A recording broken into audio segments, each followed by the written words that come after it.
उम्मीद करते हैं आप सब आज अच्छे होंगे और आने वाले एग्ज़ाम की प्रिपरेशन अच्छी तरह से करे होंगे।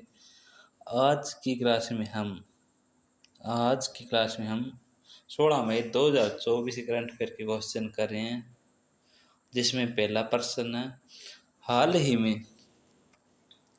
ही में भारत सरकार वाइब्रेट विलेज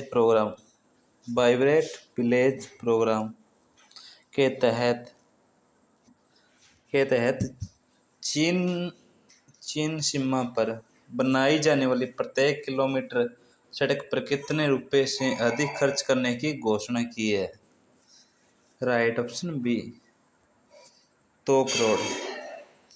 भारत सरकार वाइब्रेट विलेज प्रोग्राम के तहत चीन की सीमा पर बनाई जाने वाली प्रत्येक किलोमीटर सड़क पर 2 करोड़ से अधिक खर्च करने की घोषणा हाल ही में की है।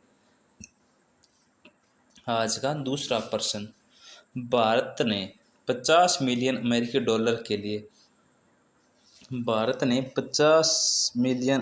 डॉलर के ट्रेजरी बिल को एक और वर्ष के लिए रोल ओवर करके किस देश की सरकार को महत्वपूर्ण बजटीय सहायता देने का निर्णय लिया है। Right option B Maldives.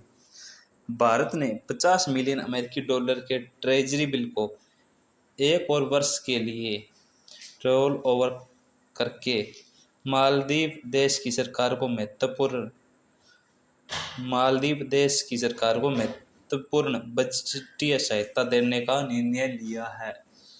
आज का प्रश्न नंबर 3, हाल ही में किस देश के विमान वाहक पोत फुजियान ने अपना 8 दिवसीय पहला समुद्री परीक्षण सफलतापूर्वक पूर्ण कर लिया है। राइट ऑप्शन बी चीन ने। चीन देश के विमान वाहक पोत फुजियान, जिसका नाम है, ने अपना 8 दिवसीय पहला समुद्री परीक्षण सफलतापूर्वक पूर्ण कर लिया है। यह चीन देश का विमान वाहक पोत है, जिसका नाम है फुजियान। इसने 8 दिवसीय समुद्री परीक्षण सफलतापूर्वक पूर्ण कर लिए, यानी इसका टेस्ट किया गया था 8 दिनों के लिए। नेक्स्ट पेज, प्रश्न नंबर 4, भारत को जनसांख्यिकीय लवांश वाला देश माना जाता है। भारत को जनसांख्यिकीय लवांश वाला देश माना जाता है। यह किस कारण से भारत को जनसांख्यिकीय लवांश वाला देश माना गया है। Right option B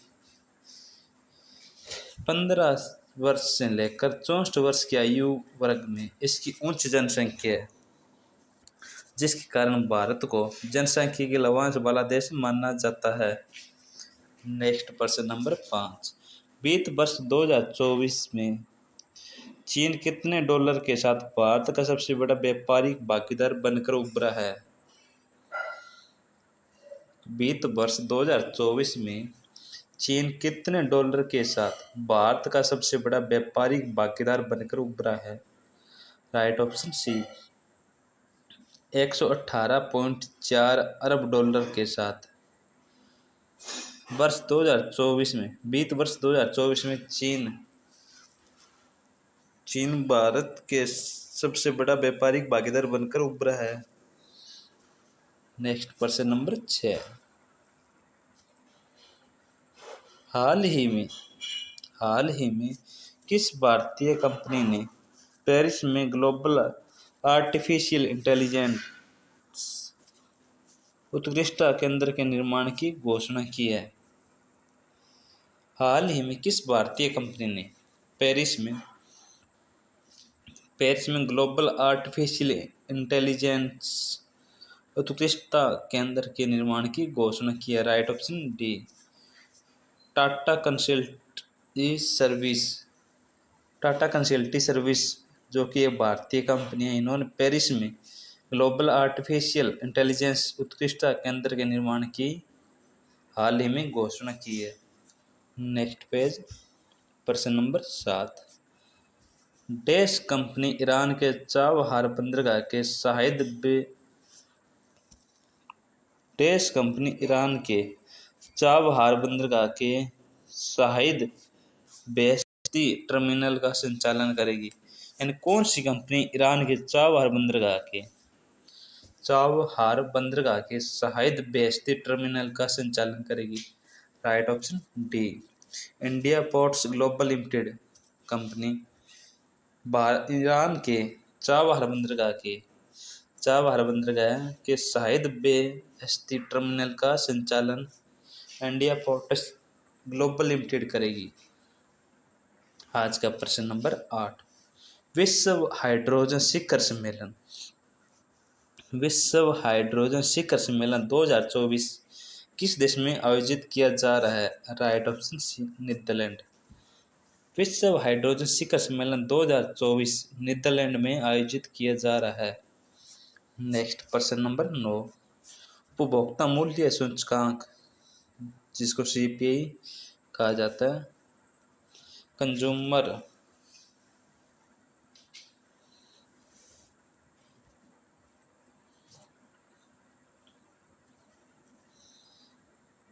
consumer price index द्वारा मापी गई अप्रैल 2024 में खुदरा मुद्रास्फीति कितने प्रतिशत दर्ज की गई है? राइट ऑप्शन सी, 4.83% की में उपभोक्ता मूल्य सूचकांक द्वारा मापी गई अप्रैल 2024 में खुदरा मुद्रास्फीति 4.83% दर्ज की गई है। नेक्स्ट पेज, प्रश्न नंबर 10। हाल ही में कितने भारतीय पहलवानों ने पेरिस ओलंपिक 2024 के लिए क्वालिफाई किया है? राइट ऑप्शन सी, 6 भारतीय पहलवानों ने पेरिस ओलंपिक 2024 के लिए क्वालिफाई किया है। नेक्स्ट प्रश्न 11। हाल ही में विश्व व्यापार संगठन, जिसका शॉर्ट नेम है WTO, वर्ल्ड ट्रेड ऑर्गेनाइजेशन के सदस्यों ने बौद्धिक संपदा